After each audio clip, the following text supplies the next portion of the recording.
मौर्य साम्राज्य के संस्थापक चंद्रगुप्त भारत के बहुत अच्छे शासक माने जाते हैं, जिन्होंने बहुत सालों तक शासन किया। चंद्रगुप्त मौर्य एक ऐसे शासक थे जो पूरे भारत को एकीकृत करने में सफल रहे थे। उन्होंने अपने अकेले के दम पर पूरे भारत पर शासन किया। उनसे पहले पूरे देश में छोटे छोटे शासक हुआ करते थे, जो यहां वहां अलग शासन चलाते थे। देश में एकजुटता नहीं थी। चंद्रगुप्त मौर्य ने अपना शासन कश्मीर से लेकर दक्षिण के डेक्कन तक, पूर्व के असम से पश्चिम के अफगानिस्तान तक फैलाया था। भारत देश के अलावा चंद्रगुप्त मौर्य आसपास के देशों में भी शासन किया करते थे। चंद्रगुप्त मौर्य के बचपन के बारे में कोई ज्यादा नहीं जानता है। कहा जाता है वे मगध के वंशज थे। चंद्रगुप्त मौर्य जवानी से ही तेज बुद्धिमानी थे।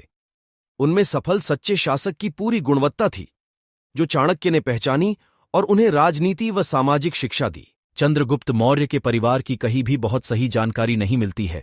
कहा जाता है वे राजा नंदा व उनकी पत्नी मुरा के बेटे थे।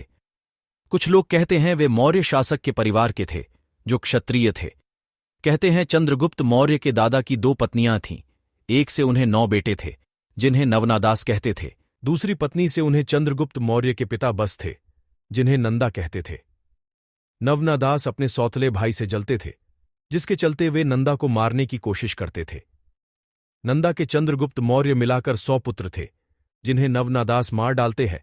बस चंद्रगुप्त मौर्य किसी तरह बच जाते हैं और मगध के साम्राज्य में रहने लगते हैं।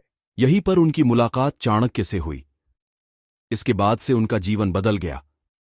चाणक्य ने उनके गुणों को पहचाना और तक्षशिला विद्यालय ले गए, जहां वे पढ़ाया करते थे।